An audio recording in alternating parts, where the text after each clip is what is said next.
welcome back to your weekly PlayStation podcast, Talking the PS, where we get together and round up all the gaming and PlayStation news for your listening or viewing pleasure right here on youtube.com/Helix Plays Games, and also available up there in the digital clouds on your podcast preference of choice. You're joining myself, Chris, alongside a familiar, maybe not so familiar face, the returning from the Sounds of Stadia podcast. I wore the t-shirt, just dug it out of the wardrobe and put it on. The Sounds of Stadia podcast, our returning techie teacher. In the absence of Richie and Rob this week, I thought I'd reach back into the archives, dust off the old man and bring him back out. Tom, at Adaxis LP, welcome back to, well, not welcome back to the show, welcome to Talking the PS. Welcome to, absolutely. It's my first time here for this particular show, isn't it? You might, for the audience who don't know you, what is your history with this channel? You've got quite some history. You helped lay the foundations of Helix Plays Games. Remind the people. Absolutely. I mean, you were absolutely right on the money when you said old man. I'm certainly feeling the old man today. I was back one of the quote unquote founding fathers, I suppose, really, of back in the Stadia days when we first jumped in as founders. Not foundlings, novices, and dedicated a good portion of our lives to that thing. But yeah, no, I obviously, we spent a good deal of time together talking all things Stadia, and then for the people who have listened for a long time, they knew that I was expecting my first child, and just life takes its toll sometimes, so I had to step back from things. But it's good to see that the channel's still going strong, and I'm really looking forward to this today, actually. Yeah, I'm glad we could acquire your services, and I guess you have been busy. I myself, I'm a parent, I'm a father as well, so we've both gone through that recently. And it cannot be stressed how pivotal you were to the success and starting of this channel as well. I think, I know we know that internally, but I think our audience, if they're thinking, like, who is this beautiful gentleman Chris has pulled on for the show today? And the reality is, without your tech prowess and your understanding of OBS and setting up this and overlays and showing me how to use Photoshop back in the days, you wouldn't have the gorgeous thumbnails you have today. You wouldn't have this tech setup and what must be 250 plus podcast episodes now. I think we're tracking out. We're on track for our 4th anniversary this September. We'll be planning for our Helix celebration then. And 50 plus Helix Hero supporters every month, in fact. And it's fantastic. We've got Clickercast, our Last of Us podcast, me and Richie did, which is something totally random and different. We've got Talking the PS. We've got XPass yesterday, went up live with Rob. And we still do our live streams. But as you said, being a parent takes some time away. And I guess I want to know, curiously, what have you been playing, and do you still have time for video games now you're a parent? Well, this is the thing, isn't it, really? It's like you still, as a gamer, you always still try to sneak in an hour here and there. But yeah, no, I'm still very much gaming. The time is obviously very much limited, but we're still trying to find time in the evenings every once in a while. Currently blasting my way through Final Fantasy 16 and really, really enjoying it. Very different to other games, like other Final Fantasies in the series, but very much having a good time. Loving the story so far. Yeah, it's actually quite fortuitous I've got you on the show this week, because naturally I would lean on both Richie and yourself in the past for your Final Fantasy knowledge and nostalgia. And you even said before we went live on this show that I'm not notoriously a Final Fantasy fan, and I hold my hand up. I've never played one before. And last week, in the absence of Richie, Rob was there, but Rob's dabbled in and out of it, but he's not got the current one. I was kind of found myself in an odd position where I'm the one gushing and waxing lyrical about how amazing this game is, and the two people who would normally be in my position aren't playing it. Richie's away. I know he's probably listening right now, very, very jealous that he's stuck on a plane with really bad Wi-Fi and unable to play this.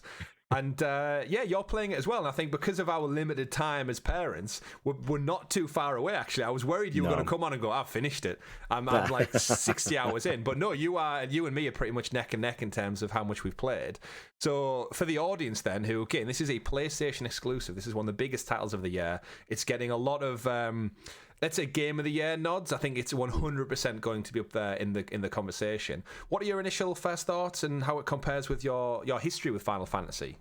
So I, to date, have played every single Final Fantasy game that has ever come out. That includes all of the spin-offs, the prequels, whatever you want to call them, through to the 10s, the 10-2s, the the 13s, the 13 Oh, now I'm remembering why I didn't get into this franchise. Trust me, there's way more than 16 of them. Yeah, absolutely. It should really be bordering on 30 plus at this point. But yeah, I think my initial thoughts on the game are I think it is incredibly well made. Now, I'm a big MMO player as well, and spent a lot of time, like countless years actually, playing Final Fantasy 14. The team that made Final Fantasy 14 a success were the team that then were moved over to Final Fantasy 16, and the direction that it's taken is brilliant. I love the way that the story is going. I love the beats that are coming in with it. I'm certainly finding myself, even though I only get sort of like, an hour here or there to play games, I'm finding that hour or so is enough to still hit like a pretty decent plot point to an extent, where I'm not feeling like, oh, I've only achieved side quests today, or I've only achieved like part of a mission or so. The pacing feels really, really good, and I'm constantly just, well, so far at least, feeling like I'm being hit by twists every single time that I'm playing, and I absolutely love it. Massive shout out as well, actually, to the sort of animation team and even the voiceovers as well. Actually, I think the voice actors that they've used for this game, they've really sort of gone all for it in terms of emotion and so on. Particularly a scene that I've recently encountered with a what I suspect is a major female character. Certainly had me kind of thinking, shit, she's really kind of feeling this right now. So yeah, very, very positive review. Yeah, that's a lot of stuff what I echoed is getting into it. The reasons that pulled me in was the more action style, which was definitely up on my wheel, the AAA production quality, and they said it was very Game of Thrones inspired, like in terms of like the warring families and kingdoms and stuff. And yeah, from so far where I am, the chapters, it almost feels like it is chaptered. So as you said, every hour I'm playing, there's a twist or a plot addition or a character get introduced that keep the narrative ticking over at such a steady pace. It feels like I can pick it up at any moment and something interesting is going to happen. And because this world and the connected Final Fantasy universe is so new to me, seeing icons and dominance and the ancients being referenced, like, it doesn't mean as much to me, but they're so cool, and some of the cutscenes and the action is it almost feels very Kojima inspired as well, because they do love their cutscenes in this game, I will say that. Yeah. Sometimes you open a door and what could just be like a passive in-game moment is, no, there's a 2-minute cutscene with going into a room and doing something now, so it does make me chuckle. But yeah, thoroughly enjoying it. We're no doubt going to talk about it for many, many weeks on the show as we get into it, and when Richie gets back, he'll finally play it. Maybe Rob will pick it up, but yeah, it's definitely... I finished this year so far, Hogwarts Legacy, finished that, platinum. Nice.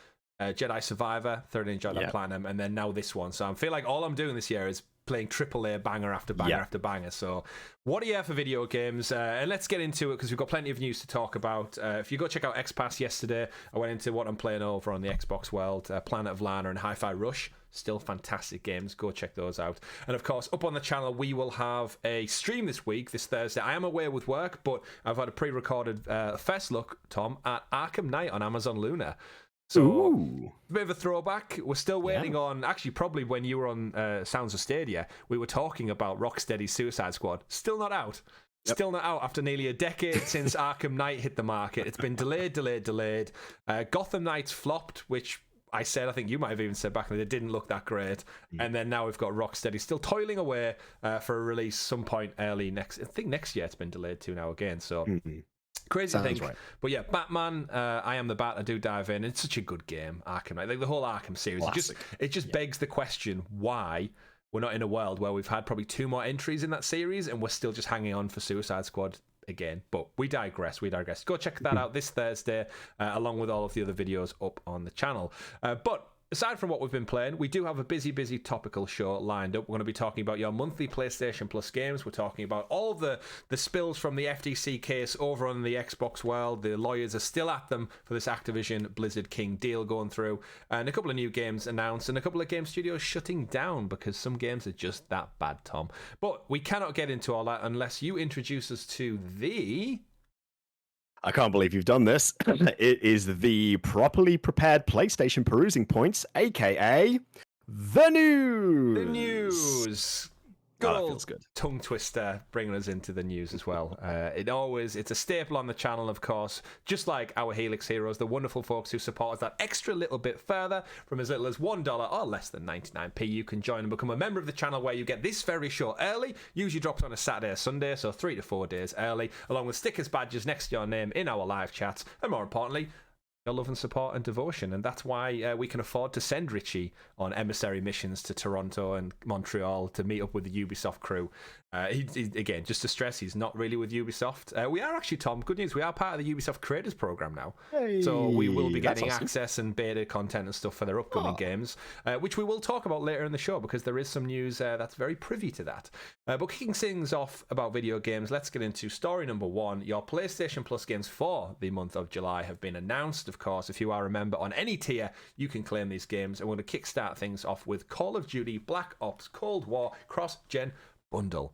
Bit of a mouthful. On PS4 and PS5, a Black Ops Cold War drops fans in the depths of the Cold War's volatile geopolitical battle of the early 1980s. Come face to face with the historical figures and hard truths as you battle around the globe in iconic locales like East Berlin, Vietnam, Turkey, Soviet KGB headquarters, and much more. As an elite operative, follow the trail of a shadowy figure on a mission to destabilize the global balance of power and the course of history. Tom, I think everyone in our age group has kind of pulled away from Call of Duty a little bit in recent years. We just don't have the time, or we've fed up, especially the online element of getting our asses handed to us. However, Call of Duty still is the behemoth it always has been. It's part of this Activision Blizzard deal, $68 billion to acquire these folks, and there is a reason. It's still the biggest selling game of every single year, no matter if they put out a remake, a remaster, they add Warzone into the mix, and we think that might impact their sales. No, it doesn't. They just keep selling it. So Call of Duty, in and amongst all this, we're getting a cross-gen bundle. Cold War, is that a good get for PlayStation Plus this month? I think any time you put on a major title like Call of Duty game onto as a free game essentially on a service is great, because it's putting the name back in people's mouths, and it's just reminding them, this franchise exists, this franchise is right at the forefront. Maybe if you're an upcoming gamer and you've just started playing and you've heard about Call of Duty all this time, but you've never really been able to sort of like get into it, it's a prime chance to actually jump into that there. So I think it's a great game to jump into. Certainly not one for my likings, like you say. I think we've kind of seen so many rehashes of Call of Duty at this point that we're kind of a little bit just like, it's another one. So yeah, it's take it with a pinch of salt. But I do think in terms of the platform, it's great, and it makes sense more than anything. Yeah, it's one of them where if I played it, I would 100% enjoy it. I just feel like I've been there and done it so many times that it's like it's a shooter. I know what Call of Duty is. It's a known quantity, and it's a AAA best in class known quantity. Like the shooting mechanics can probably only be rivaled by the likes of maybe Bungie and Halo at this point, which is Bungie in turn. But you know where I'm getting at with that. So yeah, great get, and it just seems so ironic that in amongst all of this Xbox fighting over the brand, it drops this month to claim as free. So fill your boots. Cold War. I couldn't even tell you the timeline of Call of Duty games now. I used to be able to say, like, I could look back and go, yeah, that was the order in which they came out. And then I can't even remember what point I dropped off. It was maybe Black Ops 3 was the last one I give any due care. Okay. Obviously, the remasters are, again, it's better versions of the ones I've already played in the past. So they'll be there waiting for me one day. Following on from that, though, we got Alan Wake Remastered, which, again, very timely with the imminent announcement and launch of Alan Wake 2 later on this year. Return to the mysterious town of Bright Falls as the remastered award-winning cinematic action-adventure game from Remedy Entertainment, featuring overhauled visuals and new features. Troubled author Alan Wake embarks on a desperate search for his missing wife, Alice, following her mysterious disappearance from the Pacific Northwest town of Bright Falls. He discovers pages of a horror story he has supposedly written, but he has no memory of. Wake is soon forced to question his sanity as page by page the story comes true before his eyes. Alan Wake Remastered came out last year. Alan Wake 2 only coming in digital, which is causing a bit of a stir in the gaming community because people like the physical merch. What's your history with Alan Wake, Tom? Very, very limited. I'm very aware of it. I've had experience playing other Remedy games. Remedy games are in their own class in terms of the quality of them, but never actually dabbled with Alan Wake myself per se. But from what I've seen, very good. Did you manage to check out any of the Summer Games Fest footage of number 2? because that number 2 is in fact looks more Resident Evil-y. Yeah, I did get that vibe from it. It certainly gave me that sort of opinion. So, I suppose more towards like the more recent Resident Evil games as well. It gave me that sort of vibe, like Village, I suppose, to an extent, really. Yeah, absolutely. That's where I'm at, and I think this is one of those tactical monthly subscription games where, with the second one launching, there's a very limited time window you can get people hooked on an IP, and I feel like if you're playing this now in July, that gives you all of July, August, maybe into September a bit, depending on when you get to this game. Or maybe play it this month, have a breather for a month or two, and then they hit you with the marketing for Alan Wake 2. Yeah. And it builds up. So this isn't the original, this is the remastered version, which I should stress. So it's the newest, gorgeous-looking version. I thoroughly enjoyed Control. I remember playing a Max Payne back in the day, which Remedy are working on a Max Payne game. So it's all in the, I want to say Northlight engine, I think is the engine that they use. Looks visually gorgeous. Very interested to get into it. And now my tussle to deal with is, do I play this before number 2? Will this get me into number 2? But I do have Final Fantasy to get through, so we shall see. But 2 AAA games to kickstart the month off. And one final one, they always fill it out with a little indie title as well. We've got Endling Extinction is Forever, which you'll probably know as the cute fox game. Experience a world ravaged by mankind through the eyes of the last fox on Earth in this eco-conscious adventure. Discover the destructive force of the human race as it corrupts, pollutes, and exploits the most precious and valuable resources of the natural environment day by day. Explore various 3D side-scrolling areas and defend your tiny furballs, feed them, and watch them grow up. Notice their unique personalities and fears, and most importantly, help them to survive. Reading the initial part of that made me feel really bad to be a human being. Oh yeah, right in the feels. It's got very Watership Down vibes in terms of this one, but little indie title. We always get this on PlayStation Plus. You kind of get your big games and then interstitial the small ones. Having just played Planet of Lana and now watching this trailer for Endling Extinction is Forever, this looks right up my street. Yeah, actually, just even just to the style of like that low poly, almost cell shaded kind of vibe that it's given right there. I definitely think it's a game that people should try, especially if it's free on the platform as well at this point. Very, as it says, eco-conscious messaging right there, but like you say, it kind of tugs at your humanity to a certain extent and thinking about what our impact is on the planet. But no, it's definitely it's the kind of thing that I would like to give a shot as well.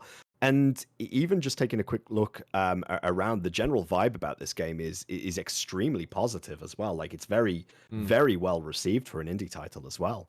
Yeah, it's got my attention now. Having just finished Planet of Lana, it's got that same art style, but I can see the puzzles already very like Limbo Inside-esque, where you're going to have to somehow get the little puppy foxes from one side of the screen to the other. And as the daddy or mammy fox, you're going to obviously have to go in and maybe like pull a bucket out the way, distract a farmer who's hunting you down, or navigate through a system of pipes to convince the little puppy ones to get through. I guess they're called puppies, right? Baby foxes? The dogs, essentially. Puppies, foxes, little foxes. Either way, though, yeah, looks gorgeous, looks fun. And actually, out of the 3 titles, this has probably got my most interest. It's someone who's very limited on time to play. This is something I can't imagine it's anything beyond like 5+ hours, give or take. It doesn't look like it's going to be an 80-hour MMO. I'm going to have to sink my fox stats into it and upgrade their ears and their fur coat and everything to survive the horrible world that humanity's left for them. I just hope it's not as guilt-trippy as the trailer sometimes makes out. But rounding out then, 3 games for PlayStation Plus this month. Quite a strong month, actually. I don't think there's a weak one amongst the 3. Looking at them, you can't really fault Call of Duty. Alan Wake's the best version of Alan Wake we've got, and Endling looks like a nice little indie darling. So fill your boots for July, everybody. Claim them, and don't forget, before you can, you've got the last maybe 2 or 3 days when this show goes live to claim last month's game, so Jurassic World Evolution 2 and all the other ones in between there. So moving on from video games, we've got some secrets that have spilled out of the FTC case. I mentioned it at the top of the show, but it's always worth getting into because it's really, really interesting. Sony's confidential private secrets just spilled onto the internet thanks to the FTC case. And the reason I think they've approached this court case, Tom, is all this back and forth, and when they've done these in the past, when there was the Apple Epic deal, I think we covered back on Sounds of Stadia, is they get loads of public information requests after these court cases happen. Naturally, journalists, everyone wants to know what the inside scoop is. And I think to circumnavigate that, what they've done for this case is they've just published them all online. So to save probably like 1,000,001 requests from interested nerdy gamers, they've just went, you know what, just publish it all anyway. And in and amongst all the publishing for Sony, all the redacted documentation wasn't redacted very well, in fact. So it turns out someone's went to town with a felt tip pen. And I'm not going to say Sharpie marker because I hate when brands get associated. We don't know it was a Sharpie marker, but all the news articles are saying it was a Sharpie marker that redacted these words in this document. And it probably wasn't. Now, I don't know about you, but in my place of work, we have like blackout pens. Like you can have them to cover like customer confidential information. The certain type of ink that I can't rub out, and it basically ruins the ink that's already on the page. Yeah. Somebody at Sony headquarters or part of the court cases obviously had their mission for the day was to grab a felt tip pen or some kind of marker, branded or otherwise, and go over key information that a company as big as Sony may not want leaked to the public. However, as part of this court case, the document came out, and apparently when you scan or when you photocopy these said documents, that marker pen doesn't do the best job at covering out certain elements of this redacted document. So actually, reading through the document, we as the general public can now see lots of leaked information from Sony. And it turns out, in that document, it told us about many, many things. Starting with PlayStation boss Jim Ryan, head chief honcho, talking about Call of Duty revenues and the cost of developing some of its games. So we now know that games like Horizon Forbidden West and The Last of Us Part 2 cost over $200 million to develop, and they're counting over a 5-year period with between 200 to 300 employees. So it's quite interesting because we very rarely get a peek behind the curtain when it comes to video games, and now we know exactly how much it costs to put out a game for Sony. So we can crunch those numbers: 220 million for something like Horizon and The Last of Us, with a headcount of employees of 200 to 300 people over a 5-year period. So you can crunch the economics of that and basically figure out that games ain't cheap to make. No, we said on last week's XPass show, Microsoft had just signed a deal to make a game. I think it was with Remedy, actually. It wasn't with Remedy. Who was it with? Someone. Either way, it doesn't matter. With a budget of 30 to 50 million. And in our Discord chat, I said that seemed quite low. And then by proxy of if you're looking for this level of quality, it is. It's a quarter of the budget of these AAA titles. And it's just a lot of money, isn't it, goes into it. But obviously stuff Sony didn't want people to know. They also revealed things like how many players play Call of Duty. So we've got over 6 million users spend more than 70% of their time on Call of Duty, and about 1 million users spend 100% of their time in Call of Duty in 2021, meaning that people are buying a PlayStation 5, not playing anything else other than Call of Duty. And we call these, Tom, the filthy casuals out there, the FIFA players, the Call of Duty players. Do they consider themselves as true gamers? Probably not, because they play one game per year. And we all have friends like that. And you know what? Do with it what you wish. But more importantly, these players spend 70% of their time on average, which means on average 296 hours in the franchise in the lifespan of the console. So no wonder Xbox are after this, and no wonder Sony and Jim Ryan are defending it so vigorously, because they don't want to lose this slice of the pie. It equates to, in terms of revenue, $15.9 billion a year for Sony, according to these redacted documents, or maybe not so redacted. It's just interesting to see that this stuff got leaked by something as simple as the redacted stuff just wasn't covered up. What's your take on this whole Activision Blizzard merger then? Do you think it'll go through from your take? We've discussed it so many times on the show now. I don't want to go in depth in it, but yeah, no, that's fair. I mean, at the end of the day, my thoughts are I just hate the idea of monopolies. I really, really despise the idea of it. I understand why companies are trying to do it at the end of the day. But I just think more competition, like widespread competition, breeds better products. I think once it starts to like culminate into like a weird congealed single body, they can just churn out the same shit forever, and we would have no choice but to accept that. So yeah, I'm not a massive fan of these big mergers. So keeping an eye on this case and so on. I'm kind of getting the vibe at the moment that there's quite a lot of opposition going to it, and rightfully so. Yeah. Rightfully so. Absolutely. And a few final tidbits just from this redacted document. We also learned that Sony has an exclusive marketing deal with Activision for the Call of Duty franchise to be covered up until 2023. So as far as we're aware, that means the marketing you often see around Call of Duty will be PlayStation focused. That's, I think, been a big thing during the switch over to PS4 generation that it was notoriously associated with Xbox 360, and I think that's why with the rise of Modern Warfare 2 and such back in the day, they had such a good boon on that generation. To now, PlayStation snapped this deal up at the launch of the PS4 generation, and as Phil Spencer's came out and said in recent weeks, is that they lost that generation, that digital generation, when everyone switched to digital catalogs. They lost that, and that's why they're fighting so hard to buy these acquisitions to bolster their background. That's an interesting tidbit to come out of it. And also, Sony says that around half of PS5 owners also have a Nintendo Switch, which makes interesting for this case because the FTC lawyers, time and time again these past few weeks, Tom, have been trying to point out that the Nintendo Switch is not comparable in competition to the Xbox and the PlayStation, saying it's not in the same market. Which is a gamer. I can't believe how someone who's not in the gaming can look at the Nintendo Switch. And obviously, aside from the portability factor, it's 100% competing with Xbox and PlayStation. Like, to say it isn't is insane. Like, you can play Minecraft on the Switch. You might not be able to play Call of Duty, but again, it's a take from people who don't understand video games. That's why these lawyers are lawyers and not probably they ain't paying Call of Duty. Let's face it. True. But redacted documents aside, a little bit of a funny one to come out of it. And part of the journey back and forth with lawyers and ongoing things, we also learned in the trial that another massively popular game, Roblox, which isn't on the PlayStation console at the moment, is due to concerns by Sony. So reading during the trial, it was spotted that Jim Ryan Boss discusses the absence of Roblox on the Sony platform. I think it was during the trial when they were comparing big titles like that could hold a candle up to Call of Duty in terms of size and scope. And when you've got Call of Duty and then you've got Minecraft, arguably, as another one, and Fortnite, Microsoft, by proxy of this deal potentially going through, is they would own like two of the biggest franchises in the world, including Overwatch as well. I'd count that as one of those big games as a service continuations. They use Roblox as one, and historically, because of the large number of children that play on PlayStation, there's a little bit of a dodgy background when it comes to Roblox, and I personally know nothing about it. It's on PC, it's on Xbox, it's on iPhone and Android devices. So PlayStation doesn't necessarily need it. All I know about Roblox is it's similar to Minecraft. It just looks like the Duplo to Lego version of Minecraft.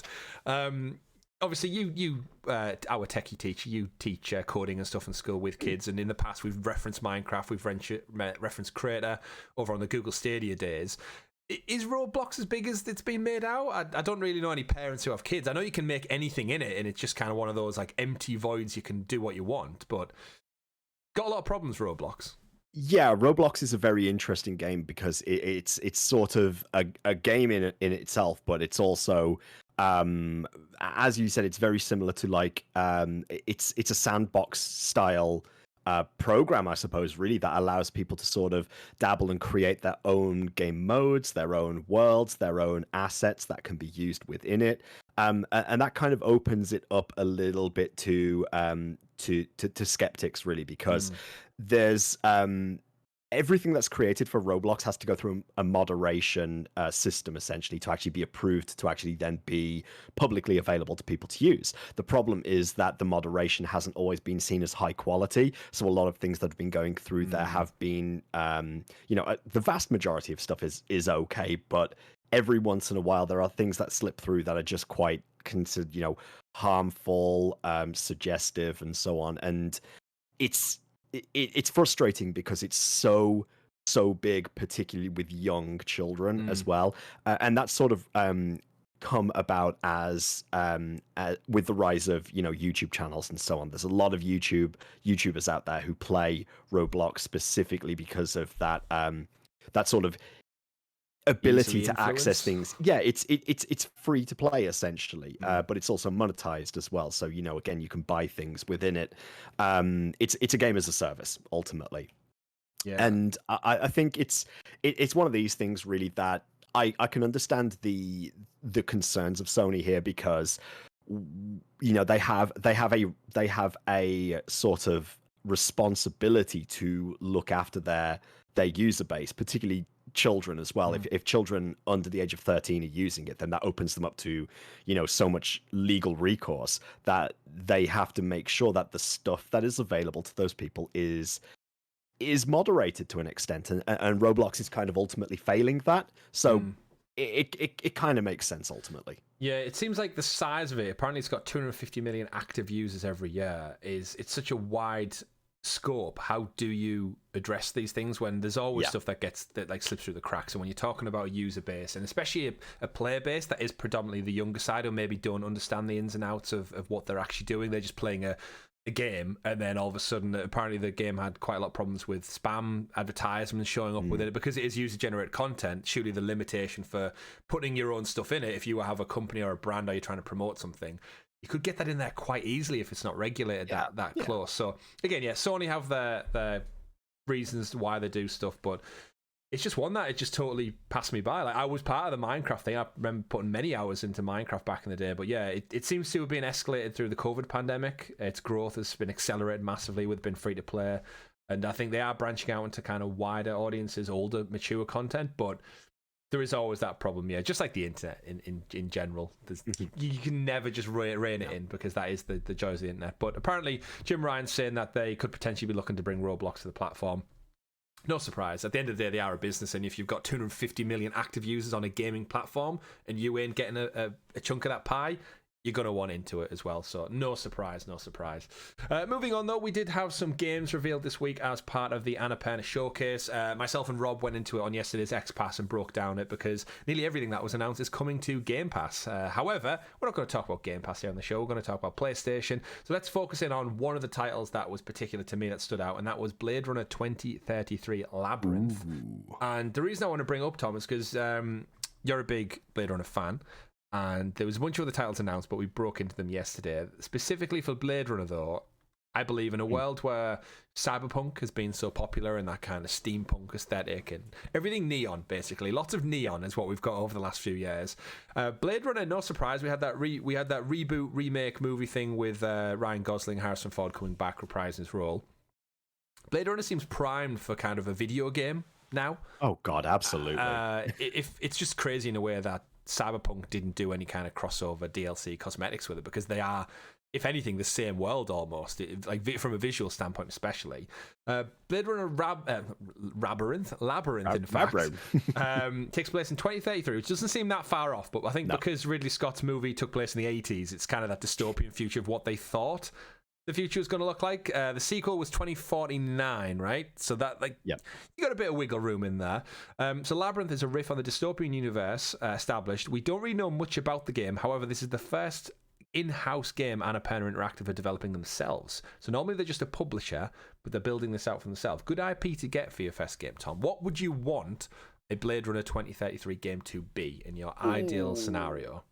Well, the thing is, it obviously the whole concept around Blade Runner, essentially, it's a neo-noir type film that very much looks into the idea of consciousness with synthetic humans, and the idea of the difference between what it is to be human and what it is to be artificial, I suppose, really. Mm-hmm. So I think any sort of game that sort of delves into investigative work, into something, it's very much a, it's a futuristic sort of sci-fi detective sort of element, akin to, I suppose, really like Control. Ultimately, if I kind of think of where I would like it to go, is have that sort of vibe, or sort of like a Detroit Become Human vibe. Again, I think those sort of concepts really would work really well with a Blade Runner game. Maybe not necessarily as much towards a Cyberpunk 2077, but I do think it has an incredible potential to be a game franchise that could spawn multiple offspring, I suppose, really, more than anything. Blade Runner is just it's just thematically, it's just got so much there that could potentially be looked into, that like you say, I'm really surprised it's not been done sooner, to be honest with you. Yeah, it's a cult classic, isn't it? Because until we got the more recent sequel movie, it was just a standalone one movie, and everyone says you have to watch the director's cut over the regular entry. But it is that world that's like ripe for the picking, and I think because of the way video games are now and with the quality of them, Cyberpunk has shown that you can do that neon noir so well. And it just creates an interesting world. One of the games that was showcased off at Annapurna as well was Stray, coming to Xbox. It was PlayStation exclusive.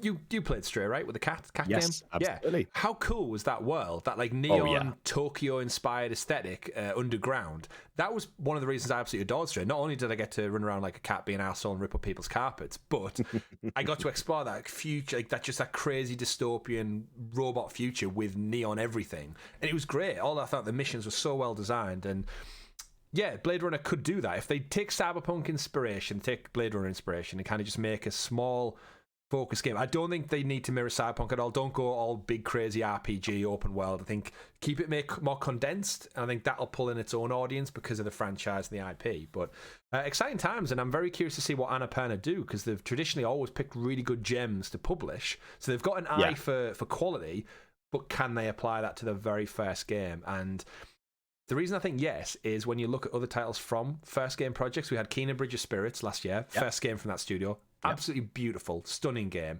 And then, by proxy, Stray as well. That was their first game. So just because they're new to the game doesn't mean they don't have that. And I think Annapurna are in this unique position where, because they have industry experience, they should be able to recruit the right people to put this into practice. And no doubt it'll be running in like Unreal 5 or something, so it'll look gorgeous either way.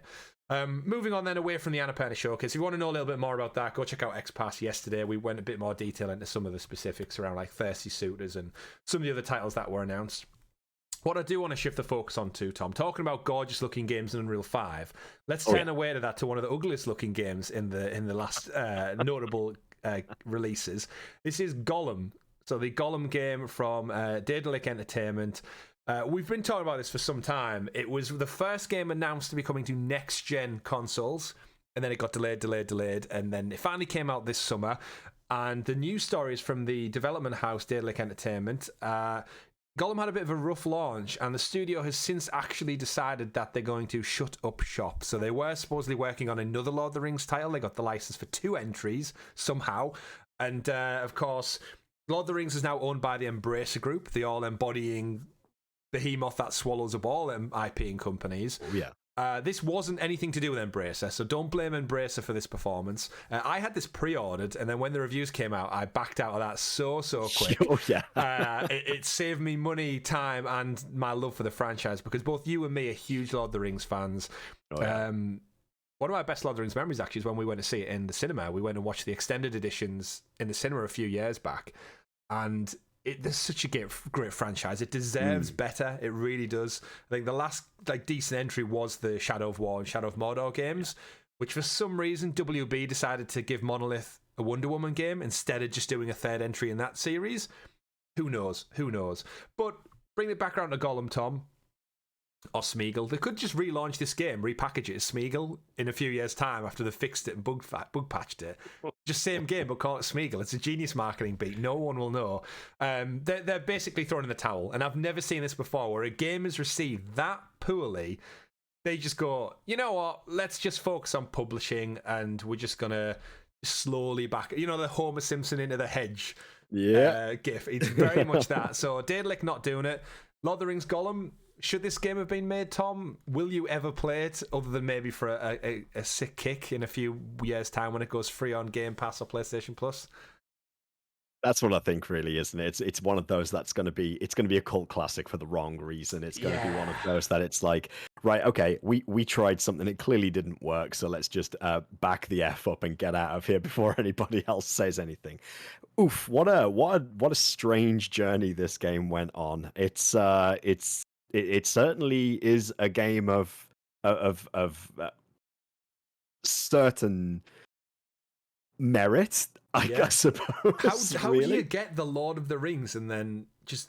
they said throughout the build-up to it, like, we're going to honour the source material. We're so happy to be working on such like a beloved IP. And like the frustrating thing is Tolkien created so much backstory and character. Like, you have infinite source material to pull on to make a decent game. And it just seems like everything from the voice acting to the animations to the gameplay, it just didn't do anything right. It will be the worst reviewed game of this year. I feel like, obviously not counting all the crappy like click to play platinum like My Name Is Mayo games and stuff. That they're the whole category unto themselves. But I'm just so disappointed. I was hyped for this game initially because as a Lord of the Rings fan, it was due to launch when the Rings of Power series debuted on Amazon Prime. It missed that date, got delayed again, came out finally, and evidently it should have just went back to the shadows from whence it came. It should not have made it to market. And yeah, I do think you're right. It'll receive almost like a cult following just because of how poor it is. And there is part of me that wants to check it out. I did have a look on Amazon this week, and it's been marked down to £29 from its £50 launch price already. Yeah, I was going to say, it's one of those titles that I think within days of it being released, it was already in the bargain bins. it belongs there, apparently, so no surprise. Of course, if anyone loses the jobs, we never want that or wish that for anyone. So hopefully all the employees who would work on development can move over into the publishing arm. They've got a decent record when it comes to publishing. Shadow Tactics, Blades of Shogun, AR Memories of Old. So they've done stuff in the past, but evidently game development, they're working it back a little bit. So the Lord of the Rings Gollum, yes, maybe we'll see. Maybe we'll see in the future what happens with that. I do hope, though, for the Lord of the Rings, we just get Embracer, because Embracer are going through a whole bunch of problems as well. I think back in our Stadia days, they were gobbling up everyone, and they've reached saturation point now where they've almost like imploded to a point of they're now having to sell things, and somehow they have since actually you were last on the shows, they now have Crystal Dynamics, Eidos Montreal, and the Tomb Raider franchise.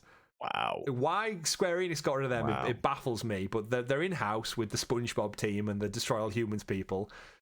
Who knows where this goes, but I just hope the Lord of the Rings finds it's what it deserves, which is an amazing AAA quality game. Give us a Battle for Middle-earth 3. Battle for Middle-earth 3, absolutely. I know it's EA's game, but either crunch your deal with EA or... Because, I mean, if I was Embracer, I'd be like, right, what do people love? They love remakes. What are we currently doing? We're making remakes. Destroy All Humans, SpongeBob, like, that's their bag right now, is take IP and rebrand it and remake it. Go to EA, say we have the Lord of the Rings IP, work with us, we'll remake Battle for Middle-earth, get that on there, like Ultimate Collection or Remastered Collection. Like, same thing they're doing with Age of Empires, the definitive edition of Battle for Middle-earth. And then also remake Two Towers and Return the King. Just do it. Voice acting's already Sounds there. good. It print money, and then if that's well received, then make a new game. But either way, we digress.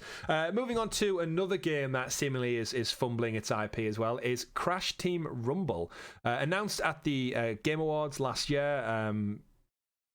Last year. It launched last month to a very muted opening party. The reviews, surprisingly enough, have been quite good though. But I do feel like most people are expecting a Crash Bash follow-up or a follow-up to Crash Bandicoot 4. Coupled with the lack of general interest we've seen online, Twitch streamers are apparently also a good indication of the game. And it turns out that on Twitch last week, Tom, there was only 30 viewers streaming Crash Team Rumble. Wow. I have read the reviews, and the people do say it's fun, but it's short-lived fun, where after like winning 5 or 6 matches, it's almost like, why would I go back? They've announced the season pass rollout of content, but I just don't think this is what people wanted. I'm a big Crash Bandicoot fan. I tweeted out a week or two ago at launch that this isn't what I wanted. Like, that's the harsh reality, is I'm a Crash Bandicoot fan, and this doesn't look like Crash Bandicoot to me. And it's a shame that Toys for Bob have to work on this after the fantastic Crash Bandicoot 4 It's About Time. So, absolutely. What's this? Is this just mismanagement of IP, Tom? Is this microtransaction games as a service getting in the way of creativity and legacy again? Because we've seen it happen before. I think it's a little bit of potentially flying too close to the sun. I think that it's only a matter of time before a developer like Toys for Bob that has picked up some well-loved IPs and sort of rehashed them and had some great success with it, that it's I don't know whether it's overstepping boundaries or just trying to do something new with an IP, and it just ultimately failed. It tried something.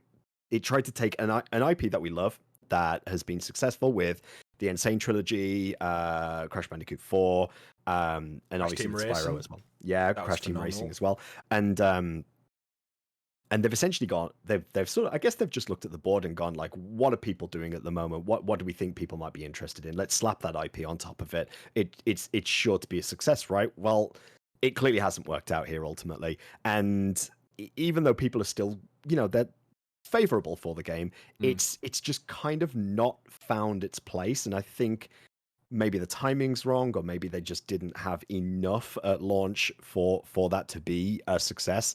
To be honest with you, I don't even remember much in terms of advertising for it, really, compared to Crash Team Racing.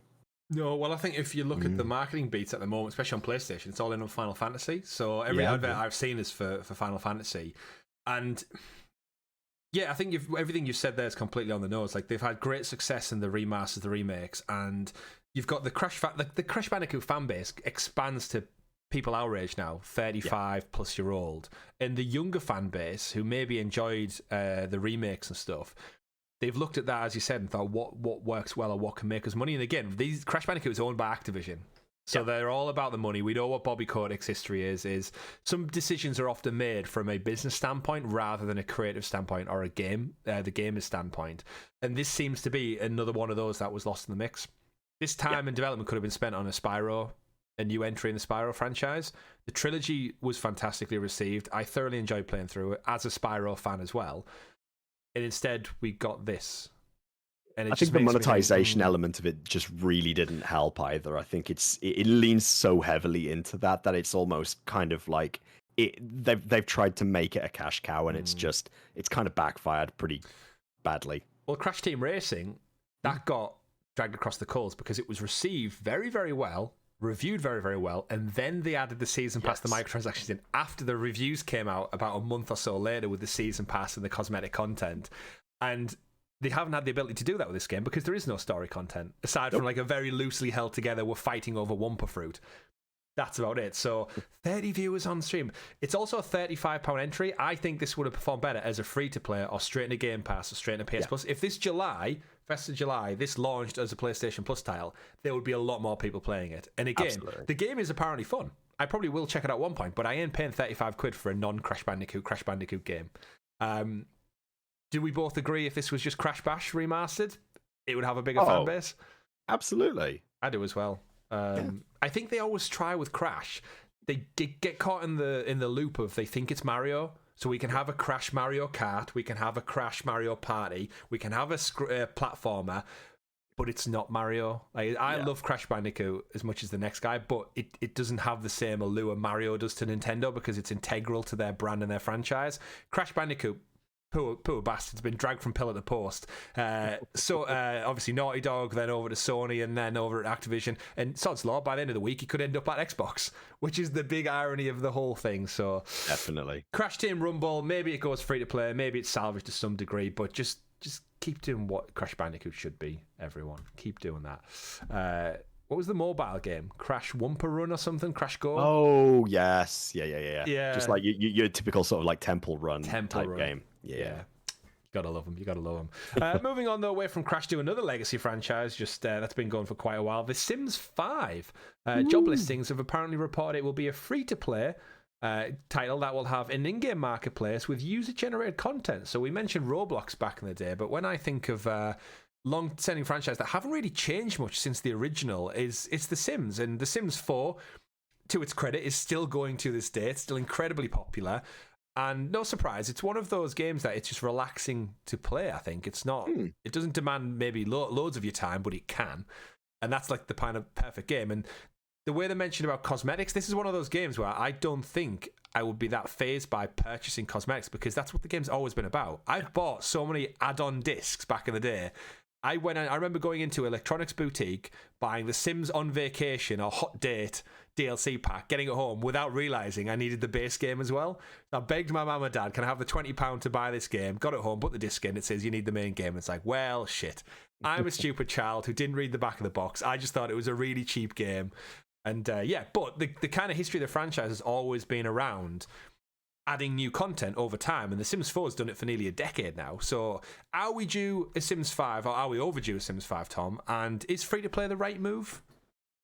I absolutely think that Sims should be a game as a service type model. I think The Sims is just it's staple again for a lot of casual gaming as well. There's a lot of people out there who really don't sort of like get involved in quite hardcore gaming, but very much would just sit down, chill for an evening after a hard day of work, managing their food levels and their hygiene levels and so on, just to sit down and then control some people in a video game doing it. Do it all again. Absolutely, exactly. I mean, at the end of the day, you've got to look at where The Sims 4 has come from. Currently, as it stands right here, the total value of the expansion packs for The Sims, as of right now, is £454.87 if you wanted to buy them all in one go. Right there. The base game is free. The DLC still costs more, and it just kind of you can naturally see why I think ultimately they're going to make the decision for The Sims 5 to be a free-to-play game with with a marketplace and so on. Plus, there's such a huge community out there of people who do make custom assets for The Sims that naturally, why not allow them to just feed that into their own feed that through their own system rather than through third-party sites and so on as well. I think it's a good call. I think it's a good call. I completely agree. I think the in-game marketplace, it allows the game to have an extended life without barely any input from the actual developers. We've mentioned Roblox and Minecraft and stuff. They benefit because of that user-generated content. That world is expanded and created on from gamers, people out there who just make what they want to make. And as you said, the people who don't maybe class themselves as a hardcore gamer could dedicate plenty of time. The Sims is often the game that I have on Origin, I want to say, and every other year I get a text message from my sister saying, what was your logins for Origin again? And she downloads onto a crappy old laptop she uses for work, and she plays The Sims for probably maybe only a day or two, but she always goes back to it. My sister is not a video gamer at all. My wife, same thing. Not really a big video game fan, but enjoys it from time to time. And The Sims is always one we go back, we make our house from scratch, we try and replicate it, and then it gets to the part of the game when you have to actually go to work and earn money, and you give up and you stop playing at that point, and you do it all over again in a few years' time. A big thing I think from The Sims of part of its appeal in an odd kind of full circle kind of way is its aesthetic is almost very Fortnite-esque. Yeah, like the art style, which even though it predated Fortnite, it almost probably, the way Fortnite's so huge at the moment, I think it lends itself to that wider appeal so well that people associate that. I know Richie hates the art style. Anything that looks like this, he just immediately writes it off. So I think this is, in a weird way, could actually benefit from the Fortnite boon as well. Yeah, I can see that. And then we get a world where The Sims has all the heroes you're seeing it, like Iron Man, Batman, rocking up in The Sims. We might get to that point. Before we get to that point, though, let's talk about an additional game that was just added into the news doc later on this week, and that is Black Flag, Tom. We've been talking about Black Flag and Ubisoft games for quite some time here on the channel. Of course, they are one of the biggest supporters of cloud gaming, so we've always been a fan of it.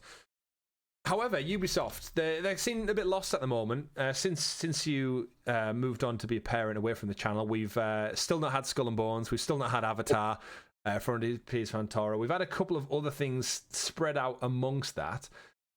You're a big fan of Black Flag, though, from what I recall. Apparently it's getting a remake. According to sources, cool. Ubisoft are looking for a full remake, remaster. Obviously, we've had the likes of the Ezio collection remade. We've got Mirage coming out later this year, which is taking Assassin's Creed back to its roots. Yeah. But the biggest irony is Skull and Bones was the sequel, the spiritual successor to Black Flag. And we might actually be in a world where Skull and Bones comes out after the remaster of this game. I joke, obviously. We're expecting to see Skull and Bones later on this year. But yeah, Black Flag, best pirate game of all time. Do you think it deserves a remaster, remake? And is this the right time for it? I think it's like all the other Assassin's Creed games, really, in the fact that if they want to remaster it, just let them crack on with it more than anything. It's kind of ironic considering that Richie, I remember him once upon a time saying that he always thought that Skull and Bones should be like a Black Flag 2 style game or something like that. And here we are now talking about how the Skull and Bones team are actually involved in like a remaster of Black Flag as well, which is, it speaks for itself really right there. It's a great game. It's a great game. It definitely is one of those Assassin's Creed games that at this point, I remember getting it at the launch of the PS4 when I picked it up. And I now, I look back at it. At the time, I used to think, wow, this is amazing. But it does feel quite dated now. So I do think, it could benefit from a remaster. But it just reminds me I'm going to have to collect all of those sea shanties again. Oh no, the floating letters in the wind. Yep. Oh, I hated that. I went back and actually played Assassin's Creed Rogue just before Christmas because that was the one where they were split generation. So they had one come out on PS3 and one come out on PS4. Rogue got a remaster as part of the Assassin's Creed 3 collection, I think, when they redid that. So there's not many games left, and Black Flag was always that kind of outlier for Ubisoft of why haven't you gone back and done that? Yeah.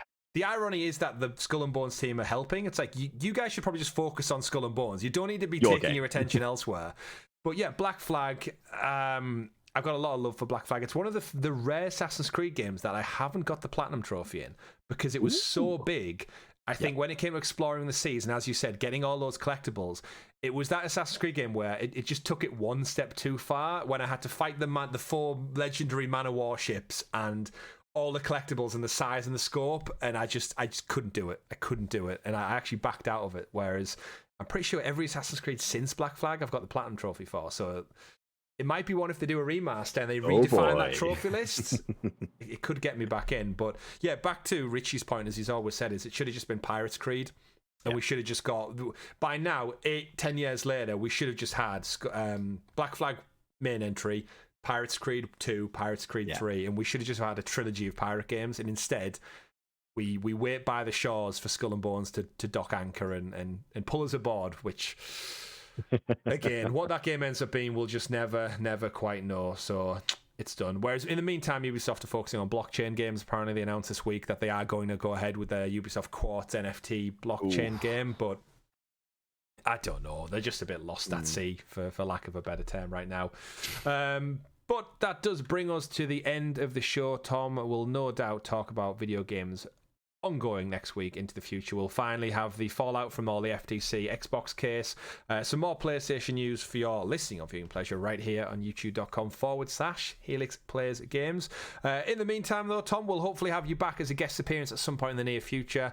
I know we're probably going to go out for drinks or something at some point soon. Nice. And we're actually around your house for a birthday party anyway. Not yours. Yeah. But, I know, not the mine. kids.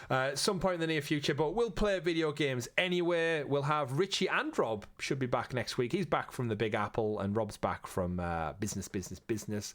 And I'll be here holding down the fort. But thank you very much for your continued support. Don't forget to like, subscribe, ring that bell so you get in the loop with all the great content we do here on the channel. And check out all of the other shows. XPass every Monday, our Xbox show goes live. Luna Listening, our bi-monthly Amazon Luna podcast, also rounds up all the cloud gaming news over on there. And follow us every week for our live streams, watch-alongs, let's plays, whatever we end up doing. Check out the Discord server, links in the description below if you want to jump in with fellow like-minded gamers and talk about all things video games. But for this week, that has been episode 55 of Talking the PS. My name has been Chris. I've been Tom. Thank you very much for joining us, and thank you very much for jumping in, Tom, and filling in the bits of Richie in the absence. It's been a delight to have you on the show this week. Likewise. And we'd love to have you back as often as you can spare it. But other than that, everyone, play whatever makes you the happiest. We'll see you on the next one. Goodbye. Go play those games.